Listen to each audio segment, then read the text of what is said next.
Really, I started to meet people from CRO as it was then in the sort of mid-60s.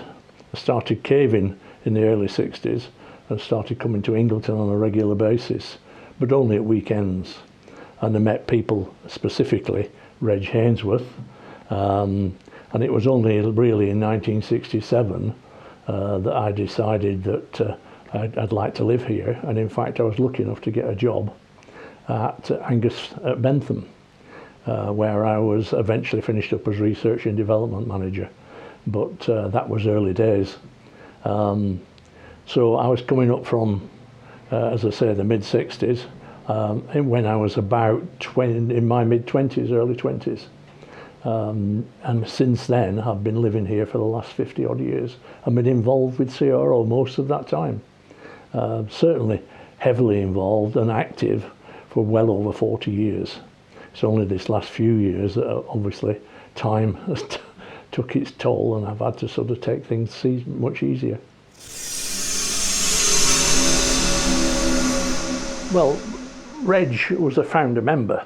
I mean, he was started in and certainly was instrumental in forming it in 1934, 1935. The first meeting was in November 1934, and in fact CRO became operational in February 1935. Reg was involved right from the start, and very soon after that he was elected Chief Controller, a position that he held until he retired and I took over from him in 1972.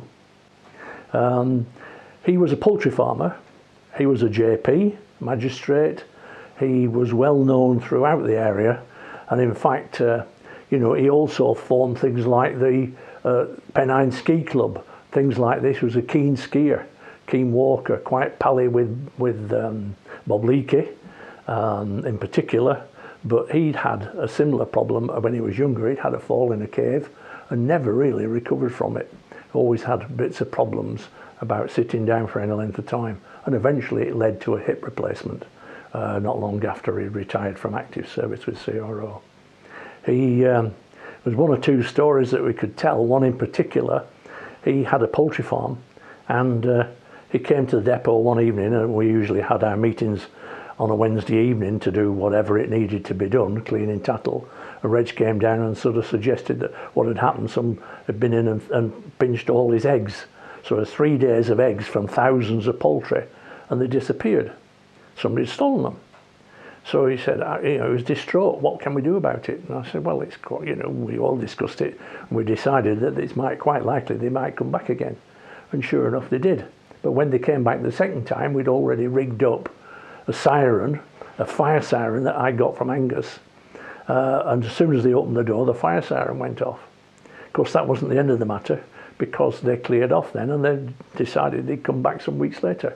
But the next time we were ready for them, because we'd rigged up a system so that when they drove off, a plank fell down across the road with 6-inch nails to it. And of course they drove over the plank, and the vehicle was immobilised, and eventually the police came up and rounded them up and caught them. So little things like that Reg used to get. I mean, every winter in those days we used to have a lot of snow. Surprisingly enough, not that we do now, but you could bet your bottom dollar for 6 or 8 weeks we used to be able to ski up at Newby Head. We'd set the ski toe up, which Reg had built. We set the ski toe up at Newby Head, up on the hillside above the farm there, and you could ski regularly at weekends for 6 or 8 weeks in the winter. I can't remember the last time that we ever saw that much snow for any length of time. Just shows you how the climate's changed.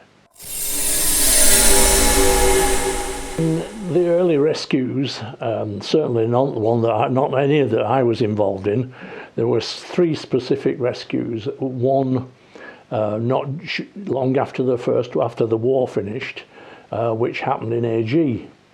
That was Grange Rig, and sadly the guy in Grange Rig died, And a few years later we had another incident in a much bigger cave, Pennygent Pot, and in the first instance one of those guys died from hypothermia. The second instance was a guy called Franklin, and he was lucky enough to survive. Interestingly enough, all those three incidents involved probably the guy who was best known, a chap called Bob Leakey, who lived at Giggleswick in Settle, and he was heavily involved. In fact, he was one of the early divers, an early cave diver. He explored and found places like Disappointment Pot and the likes. So this had a huge impact. In fact, there was a massive inquiry after the first incident at AG in I think it would be 1956. And in fact, it was a coroner's inquiry, and to some extent, I think CRO were criticised, but in fact wrongly. It was more to do with their relationship of the Eli Simpson with the caver, with Bob Leakey and the likes, and they failed miserably to call upon help from CRO until it was too late. And there was a long inquest, and in fact the coroner drew attention to this. Well, Mossdale on Reg and me in particular. I mean, Reg, it wasn't on our patch, fortunately, it was on Upper Wharfdale's patch, but nonetheless Reg weighed in as a senior rescuer, if you like, senior controller, with the likes of, it was run particularly, was Mossdale by Lynn Huff, Peter Baker, and they ran the rescue, which went on for several days. I mean, my part in that was very small. I was just very lucky that or unlucky to some extent, that four of those guys were good friends of mine. And had I not just moved to Ingleton a few weeks before, and in fact was, if you like, had it impressed upon me by my wife that I ought to spend some time in the house and putting curtains up and goodness knows what else, that I didn't go. I didn't turn out with them. Had I been in normal circumstances, I wouldn't have been here now to tell the story. So I was very lucky in that regard. Well, at that time we were having a lot of incidents, a lot of cave rescues, and I think he was beginning to feel, like most of us, that this was becoming a bit more than just sort of helping out. He had, as chief controller then, he had to carry a lot of the responsibility.